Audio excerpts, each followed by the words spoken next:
So ayun, okay, KGX, kamusta? Kamustaan lahat, no? So yung mismong TA natin na 67,500 pumasok mga lodi, no? So lumipad na ng 70,300 mga idol. Hindi ako gumawa ng video kahapon dahil ang gusto ko makita nyo yung video ko nung nakaraang video ko sa YouTube. Okay, tsaka yung video ko dyan sa Facebook page natin, no? Na sinabi ko, nakita nyo ba to? Diba? Pinaliwanag natin doon na meron tayong nakita na 67,500 support ay resistance na possible na 3 beses siyang na-reject at possible doon lumipad mga lodi, no? So sa ngayon napakita naman natin yung percent ng profit natin doon sa Facebook natin mga lodi, and congratulations doon sa 3,700 na nakakita, no, nag-views natin dun sa reels natin, no, na pinaulit-ulit natin yung 67,500, no. So ito yung lesson dito, no, hindi porket lumilipad ang value ng crypto ng Bitcoin, no, babagsak na kaagad, di ba? Hindi, may mga resistance, kaya nga mayroong resistance kaya may resistance. Kapag naabot niya yun, possible, ikaw kunyari, kung ikaw mismo yung gagawa ng resistance mo, kung magtitiwala ka, kung maabot niya yun, possible, lilipad. Yung support, kaya tayo may support para maiwasan natin yung sobrang liquidated. Na alam natin na yung support na yun, pag nakakuha, possible, bumagsak, if rejected naman, lilipad mga lodi, no? Pero nasa inyo lahat naman yan. Nasa inyo lahat yan kung naniniwala kayo dun sa TA natin. Actually ako nag-aano pa lang, no, nag-aaral pa lang tayo. Hindi tayo ganun, hindi tayo magaling. Kaya nga sabi ko sa inyo, support and resistance lang yung pinapakita ko, no. Dun sa mga nag-comment na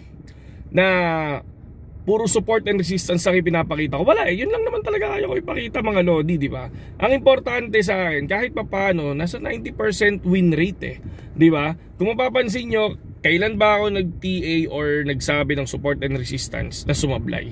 'Di ba? So, yun lang, i-comment nyo sa ilalim, 'di ba? Sa mga naniwala naman sa 67,500, do your own research, take your own risk. Congratulations kung naniwala kayo, kung nag-profit kayo.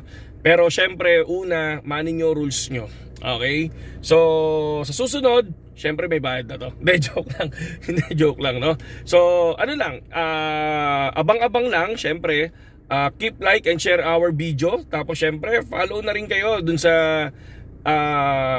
Facebook page natin, mga idol. Okay? Para doon, ako sa Facebook page natin, doon kasi ako nagsasabi agad ng support and resistance kapag may bigla akong ine-edit, mga lodi. 'Di ba? So, yun. Next resistance natin, mga lodi, is all-time high, 72,886. Okay? So, ayokong ano ngayon, no? Nag-exit na tayo. Papakita ko yan mamaya sa page natin, mga lodi, no? Ayokong sumugal hanggang 62,886. Susugal ako sa 72,886. Tama, no? 72,886. Doon ulit ako susugal. Once ma-break yun, maglo-long position ako, mga lodi, no? Ngayon, titignan natin yung candle. Kapag na-break yung candle, kunyari, na-reject, na-break yung 72,886, di maglo-long position tayo, mga lodi. 'Di ba? So, yun lang sa ngayon, KGX. Sana masaya kayo, sana profit kayo ngayon, okay? Sa mga gustong pumasok sa BitGet, nandiyan yung link natin sa description. Gamitin nyo na yon, mga lodi, sa Facebook page. Nandiyan yung link natin sa comment section, okay?